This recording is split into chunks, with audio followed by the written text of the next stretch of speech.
Hello everyone, my name is Chandan Singh and I am an English trainer. दोस्तों, आज का हमारा टॉपिक है फैमिलियर विद। जी हाँ दोस्तों, फैमिलियर विद। कई बार होता है फ्रेंड्स कि आप किसी से कहते हो कि अच्छा ये सॉफ्टवेयर इससे तो मैं भली भांति परिचित हूँ। इट मीन्स कि आप उसके बारे में सब कुछ जानते हो, एकदम ईजी है वो आपके लिए। तो किसी के भी बारे में आपको बहुत कुछ पता है, आप उससे एकदम परिचित हो, एकदम नोन हो, तो ऐसे कंडीशन में गाइस हम फैमिलियर विद का इस्तेमाल करते हैं। आइए मैं आपको स्ट्रक्चर समझाता हूं फ्रेंड्स का। गाइस, अगर एक एग्जांपल लेते हैं कि मैं इस भाषा से परिचित हूं, इट मींस कि मैं इसके बारे में सब कुछ जानता हूं, ये मेरे लिए नया नहीं है।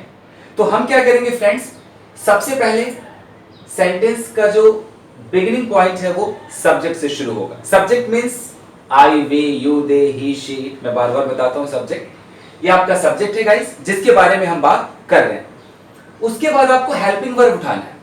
अगर आप प्रेजेंट में बात कर रहे हो कि मैं परिचित हूं, इट मींस कि अगर आई है तो आई के साथ एम का इस्तेमाल होगा। अगर कोई थर्ड पर्सन सिंगुलर है जैसे ही, शी, इट या कोई भी थर्ड पर्सन, मम्मी, पापा, भाई, बहन, तो इनके साथ इस का इस्तेमाल होगा। अगर कोई प्लूरल है या यू, वी, दे या प्लूरल में कोई है, उसके साथ आपको आर का इस्तेमाल करना है। यानी कि अगर मैं परिचित हूं तो आई एम, वह परिचित है तो ही इज या शी इज, और अगर तुम परिचित हो तो यू आर, यू के साथ आर। अगर ये पास्ट में होता फ्रेंड्स तो आप इसके साथ थर्ड पर्सन सिंगुलर के साथ वॉज का इस्तेमाल करेंगे, जैसे कि वह परिचित थी तो शी वॉज, और अगर यू, वी, दे आता तो इसके साथ आप वर का इस्तेमाल करते हैं, जैसे कि तुम इस भाषा से परिचित थे तो यू वर, यू के साथ वर।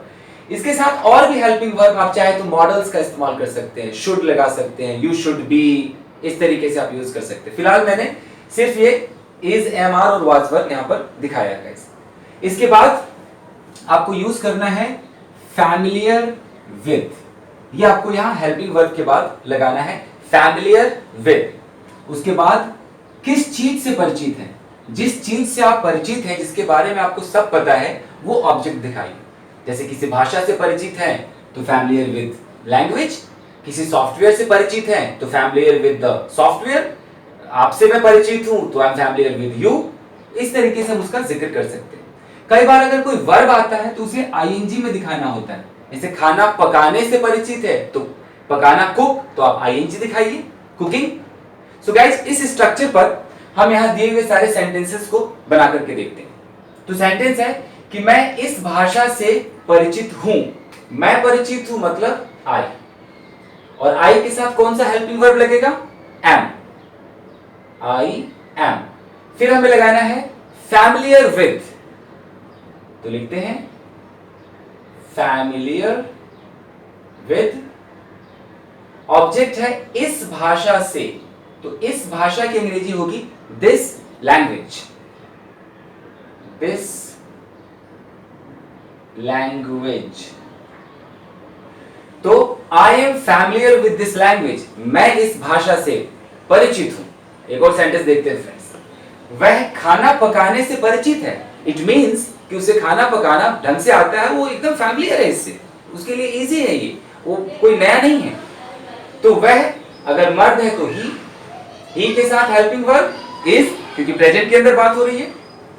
ही इज फैमिलियर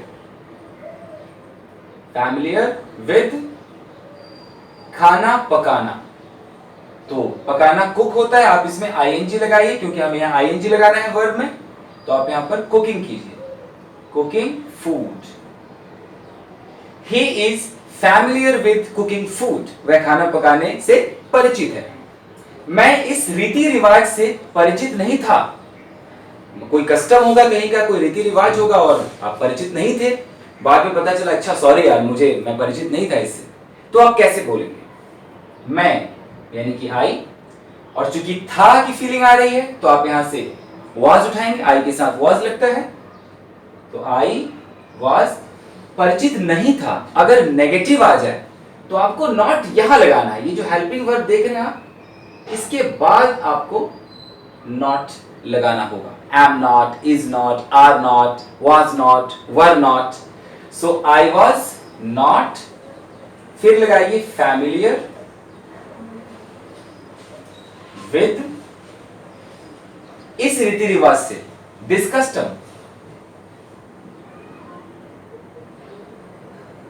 कस्टम्स, रीति रिवाज। So I was not familiar with these customs. So guys, मैं बहुत सारे सेंटेंसेस बोलता हूं इस फॉर्मूले पर, आप भी कोशिश कीजिए और मैं भी उसे ट्रांसलेट करके आपको दिखाता हूं। जैसे मुझे बोलना है कि मैं आपसे परिचित हूं, I am familiar with you.